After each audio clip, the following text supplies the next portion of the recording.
নমস্কার, জয় শ্রী গণেশ। স্বাগতম আপনাদের প্রত্যেককে আজকের বিশেষ পর্বের অনুষ্ঠান।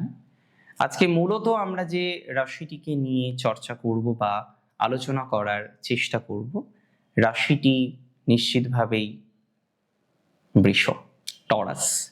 টরাস অ্যাকচুয়ালি শুক্রের রাশি, অ্যান্ড শুক্রের রাশি হওয়ার কারণে এই রাশিটির মধ্যে আমরা প্রচুর প্রচুর প্রচুর পজিটিভিটির জায়গা কিন্তু দেখতে পাই।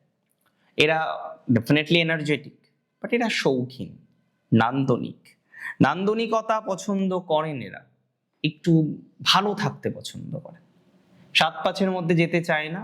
তবে একবার যদি কেউ এদের নাড়ায় তাহলে কিন্তু সমস্যা আছে। রেগে যদি একবার টরাস যায় তাহলে প্রবলেম। টরাস ইউজুয়ালি কম রাগে।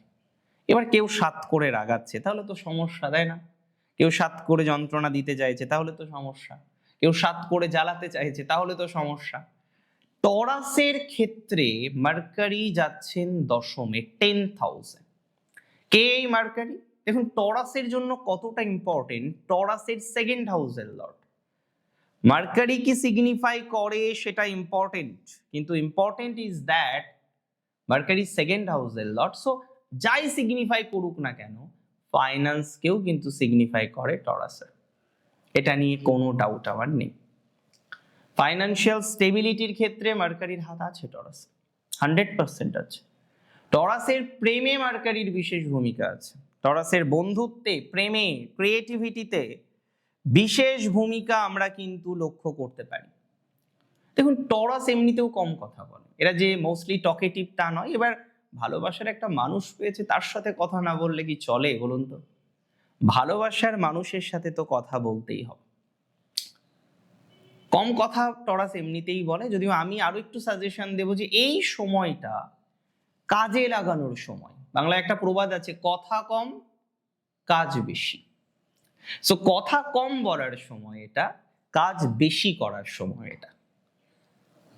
টরাসের ক্ষেত্রে মার্কারি 10th-এ যাবে 3rd February 2026, এবং সেই পার্টিকুলার সাইনে গিয়ে তার অবস্থান কিন্তু থাকবে 11th of April পর্যন্ত। ইট ইজ ইম্পর্টেন্ট যে 3rd February থেকে 11th of April এই যে সময়টা, এটা একটা দিন, দুটো দিন, একটা মাস নয়, ইটস মোর দ্যান 2 months।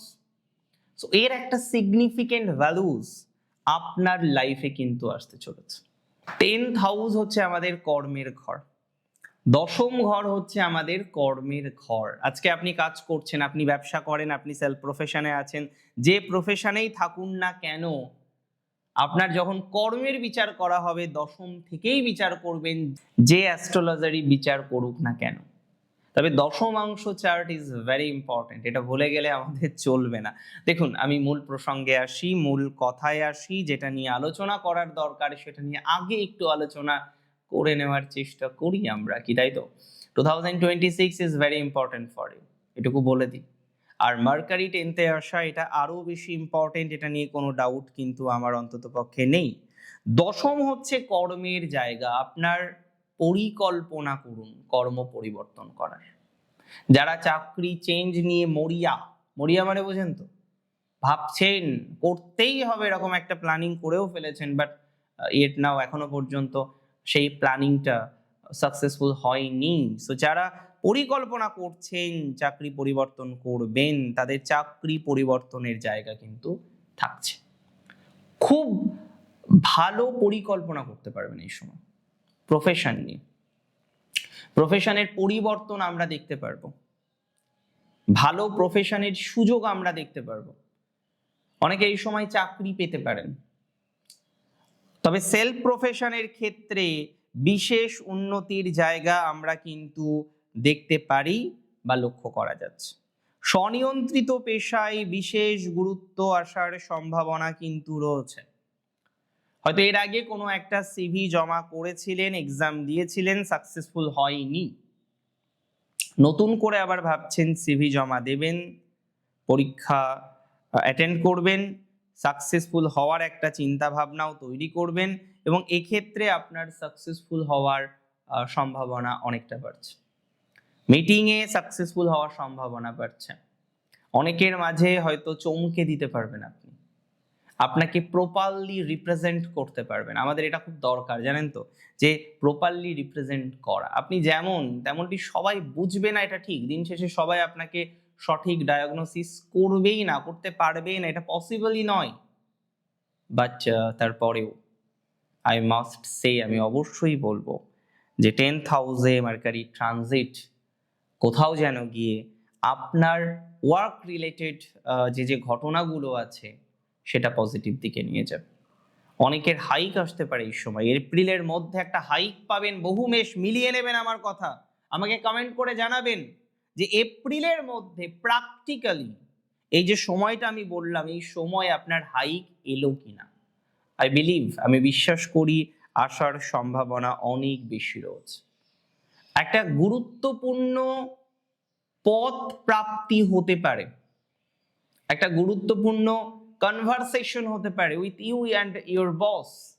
একটা গুরুত্বপূর্ণ জায়গা প্রাপ্তির সম্ভাবনা কিন্তু রয়েছে। কিন্তু মাথায় রাখতে হবে এই সময়টিতে সবুরে মেওয়া ফলবে। বুধ বাচ্চা, বালক গ্রহ, তাই না? বালক গ্রহের সাথে তুলনা করার চেষ্টা করি আমরা, তবে বুধের প্রভাব অপরিসীম, অপরিসীম বুধের প্রভাব। বুধ কিন্তু ফ্রেন্ডও। একটা মেল চার্টে Mercury is the female friend, একটা ফিমেল চার্টে Mercury is the male friend. বন্ধু, এই বন্ধু অনেক সময় অনেক গভীর হয়, অনেক সময় বন্ধুত্ব ভেঙে যায়। আমাদের লাইফে এর প্রভাবটা দারুণভাবে জীবনচক্রে আসে, তাই না? যেমন আমি একটা কথা বলে দিই, এই সময় আপনার অভ্যন্তরীণ যে শক্তি, আপনার ইন্টারনাল যে পাওয়ার, আপনার যে পরিকল্পনা, সেই পরিকল্পনাগুলো বাস্তবায়িত হওয়ার প্রবাবিলিটিস দেখতে পাচ্ছি। কিছু কিছু ক্ষেত্রে এডুকেশনাল সাকসেস প্রাপ্তির সম্ভাবনাটা দেখা যায়। কিছু কিছু ক্ষেত্রে আমরা দেখতে পারবো যে কোনো এক্সামে, যে কোনো পরীক্ষাতে ভালো সাকসেসের জায়গা পাবেন। পরীক্ষায় সাকসেস পাবেন, এক্সামে সাকসেস পাবেন, ইন্টারভিউয়ে সাকসেস পাবেন, তবে ওয়ার্ক রিলেটেড। এডুকেশনের জায়গা যে নেগেটিভ সেটা আমি বলবো না, তবে সাকসেসফুল হওয়ার সম্ভাবনাটা বেশি কর্মে, কর্মক্ষেত্রে, কর্ম নিয়ে, কর্মের matter. Well, 2026 is very important. আরো কয়েকটি বিষয়ে আমরা মূলত প্রোগ্রেস পাবো এই টাইমে। যদি এই টাইমের মাঝামাঝি সময়ে, বিশেষ করে মার্চ মাসের 21 থেকে মার্চ মাসের 26 থেকে 21, বিশেষ করে ফেব্রুয়ারি মাসের 26 থেকে মার্চ মাসের 21, এই যে সময়টা, এই সময় কিন্তু অনেক অনেক অনেক বেশি ইম্পর্ট্যান্ট। এই সময়টা কিন্তু কার্যকরী সময় নয়, এই সময়টা ইম্পর্ট্যান্ট একটা টাইমিং। এই সময় রেট্রোগ্রেডেশনে থাকবে মার্কেট। এই টাইমেই অ্যাকচুয়াল চেঞ্জগুলো হবে, পরিবর্তনগুলো হবে। ভালোবাসা বা প্রণয় দুটো বিষয় কিন্তু প্রচন্ড পরিমাণে ইম্পর্ট্যান্ট এই সময়। রিলেশনশিপ খারাপ হবে বলছি না, তবে রিলেশনশিপের ক্ষেত্রে আমরা টেকনিক্যালি কিছু চেঞ্জ বা পরিবর্তন দেখব। রিলেশনশিপের জায়গাটা খুব সেন্সিটিভ হতে চলেছে আপনাদের জন্য। Many of you are in relationship with bad vibes, সম্পর্কের জায়গায় অনেক আপস অ্যান্ড ডাউন, টানাপোড়েন এগুলো চলতে থাকে কনস্ট্যান্টলি। বিভিন্ন রকম আপস অ্যান্ড ডাউন বা টানাপোড়েন আপনাদের জীবনচক্রে চলতে থাকে। তো সেই জায়গাটাকে আমাদের মডিফাই করতে হবে, সেই জায়গার মডিফিকেশন আমাদের কিন্তু দরকার, এটা নিয়ে কোনো ডাউট আমাদের নেই। এবং আমরা যদি প্রপারলি চেষ্টা করি তাহলে কিন্তু মডিফিকেশন আমরা অনেক অনেক অনেক বেশি পেয়ে যাব। এই টাইমটা অ্যাকচুয়ালি চিন্তার টাইম নয়, এই টাইমটা কাজের সময়। এবং সব থেকে মাথায় রাখবেন যে স্মার্টলি কিছু মুভস করতে পারবেন, যেটা আপলিফমেন্ট হয়তো ইমিডিয়েট বেসিসে দিল না, কিন্তু লং টাইমে এটা একটা গভীর আপলিফমেন্ট আপনাকে দেবে। এবং এই যে এখনের সিদ্ধান্ত, দেখুন আজকের সিদ্ধান্ত কালকে ভবিষ্যৎ গড়ে দেয়। আমরা সবাই জানি যে একটা বৃক্ষের চারা যখন আমরা রোপণ করি, সেই বৃক্ষের ফলটা পেতে দেরি হয়, কিন্তু তখনের সিদ্ধান্ত, চারার যত্ন নেওয়া, কোন চারা রোপণ করব, সেই সিদ্ধান্তই 5 বছর 10 বছর পরে আমাদের সেই বিষয়টি থেকে অ্যাচিভমেন্ট বা আনন্দ প্রাপ্তির মুহূর্তগুলোকে রিপ্রেজেন্ট করে। So it is very important, right? অনেক ভালো থাকতে হবে আপনাকে। ভালো থাকুন আপনি, সুস্থ থাকুন, স্বাভাবিক থাকুন, সুন্দর থাকুন। জয় শ্রী গণেশ।